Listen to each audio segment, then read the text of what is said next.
Welcome to my channel by organic farming by Pratap. मी Pratap Zende, HR professional आहे. पुण्यामध्ये काम करतो आणि सांगलीमध्ये माझं शेत आहे. मी मोस्ट ऑफ द टाईम विकेंडला ज्यावेळेस मला सुट्टी असते त्यावेळेस मी इथे येत असतो आणि इथे शेती करत असतो. माझ्या या काइंड ऑफ उपक्रमाला काही लोक इथे साथ देतात आणि त्यामुळं मी बऱ्यापैकी गोष्टी करत आलेलो आहे. 4 एकरचं शेत आहे माझं इथे, प्लस थोडंसं छोटंसं फार्म हाऊस आणि केळीचं शेळीचं शेड आणि मी शेततळं वगैरे असं मांडलेलं आहे. माझ्या पूर्वीच्या व्हिडिओजमध्ये तुम्ही बघत असाल की मी 2021 जुलैला मी लागण केली होती आंब्याची 1 एकरमध्ये.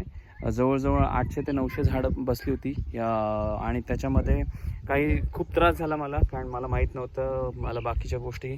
पण हे काय 2, 2.5, 3 वर्षाचं नाही का जे काही मेहनत होती ती आता थोडीफार फळाला दिसायला लागलेली असं वाटतं. कारण माझ्या पूर्ण बागेमध्ये मोहर यायला लागला आहे आणि तो मोहर आला आहे डिसेंबरमध्ये.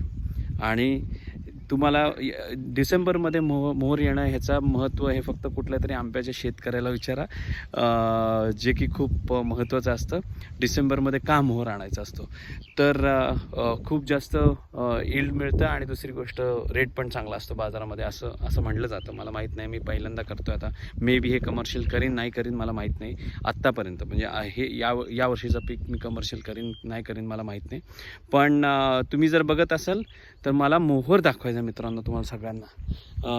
हे बघा, हे एवढं छोटं झाड आहे, हे 3 वर्षाचं झाड आहे आणि या सगळ्या झाडांना असा मोहर यायला लागला आहे. पूर्णपणे मोहरांनी भरायला लागलेला आहे. असं बऱ्यापैकी या झाडांना मोहर दिसतोय.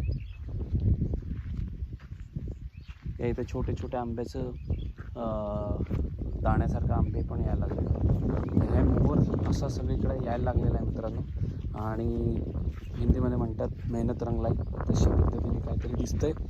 लेटेस्ट सी याचं काय फळ मिळतं आहे मला. मे बी यावर्षी नाही तर पुढच्या वर्षी किंवा काहीतरी. पण येस, यायला तर सुरुवात आहे. या इथं तण खूप उगवलं होतं कारण यावर्षी खूप जास्त पाऊस झाला होता आणि मला रोटर मारायचा आहे, पण या इथे पूर्ण चिखल होता. तर या इथं मस्त वास यायला लागला या मोहराचा. मोहर इतका छान वास देतो आहे की इथेच थांबावं असं वाटतं आहे. सर बघूया, मी ह्याचे पण व्हिडिओज वेळोवेळी टाकत राहीन आणि तुम्हाला याबद्दल माहिती देत राहीन. तुम्हाला माहिती आहे की या इथं 4 एकर शेत आहे, त्या इथं मी 2 एकर तिकडं कलिंगडाची आणि केळीची लागण करतो आहे. या इकडं आंबा आहे. आता बघूया यावर्षी फळ तर खायला भेटतं आहे. धन्यवाद मित्रांनो. प्लीज सबस्क्राईब करा माझ्या चॅनलला, शेअर करा आणि stay tune. Thank you very much.